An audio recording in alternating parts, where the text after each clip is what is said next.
taas.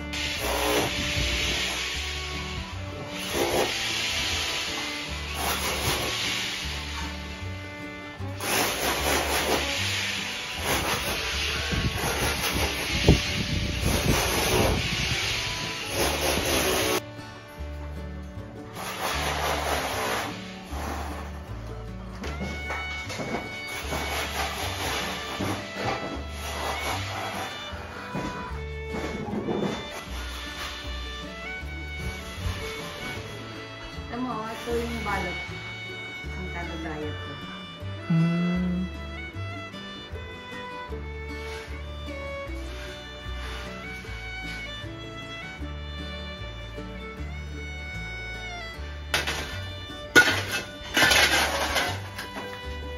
Yan, tara.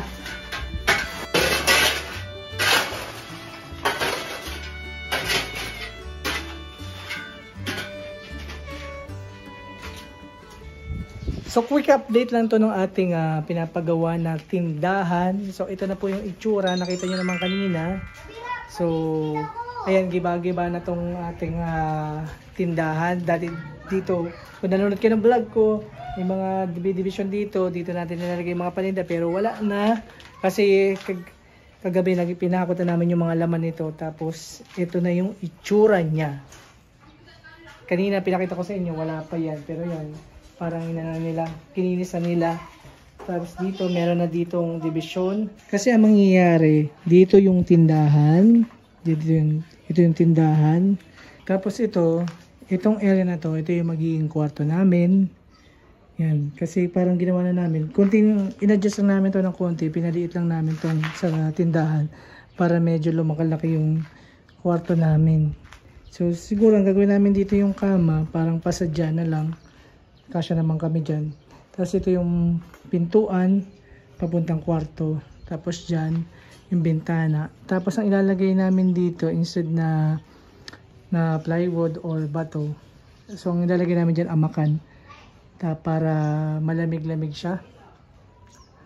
Tapos siguro maglalagay din dyan ng aircon. Tapos ito yung pintuan papasok ng tindahan. Yan. Papasok ng tindahan.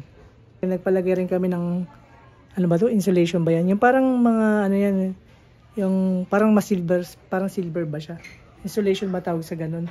Basta ganun para hindi mainit. At yung kisame, bala ko sanang kisame is amakan, kaya lang medyo hindi na kaya.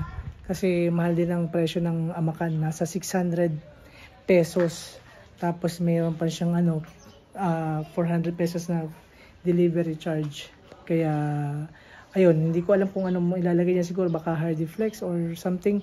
Dito rin Hardiflex ang ipapalagay ko dito na division para mas okay yung Hardiflex kaysa doon sa plywood. Kasi pag yung pagpipintura, mas madali yata siyang pinturahan kapag Hardiflex. Kapag yung plywood kasi mabaho, yung amoy niya masyado matapang. Tapos itong semento na to, papa tiles namin. Kasi meron naman tiles na ibinigay sa akin yung aking brother-in-law. So, yun yung tiles na gagamitin. Tapos, yun. So, ang target nitong papagawa ko na to is maximum siguro 2 weeks, mga ganun. Tapos, yung ano ko pala, yung aking YouTube channel, di ba nabanggit ko sa inyo sa previous vlog ko, meron akong problema sa aking YouTube channel when it comes sa aking mga ads, sa mga monetization ko.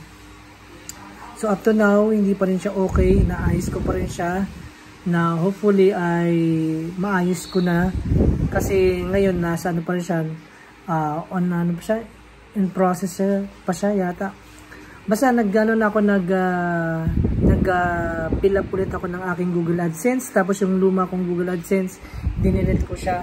Kasi sabi doon, hindi pwedeng dalawa yung Google AdSense mo na account. Kailangan isa lang. So, dinilit ko yung isa. Tapos ngayon, in process na siya. So, ang sabi, siguro after 4 hours, kung hindi man, 2 to 3 weeks.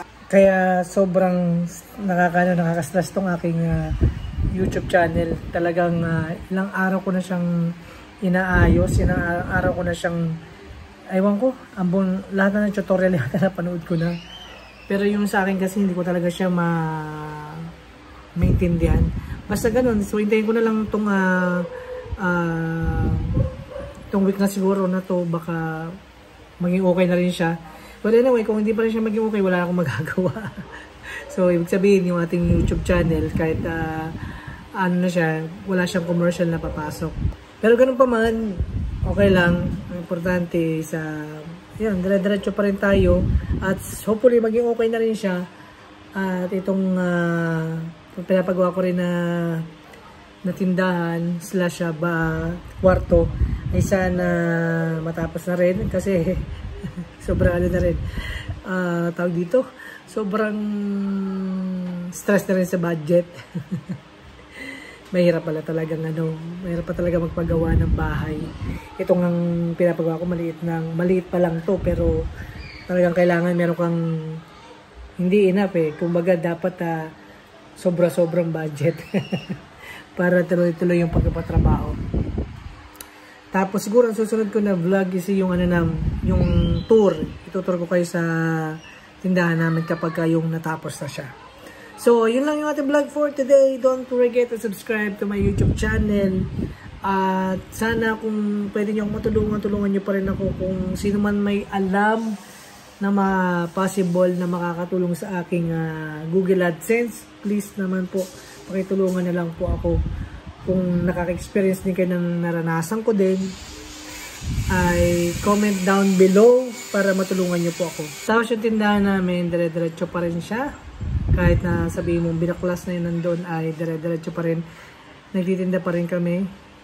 Yun nga lang, medyo struggle kasi yung mga items nandito sa loob. Pero okay lang. At least hindi pa rin siya nakaklose. Open pa rin siya.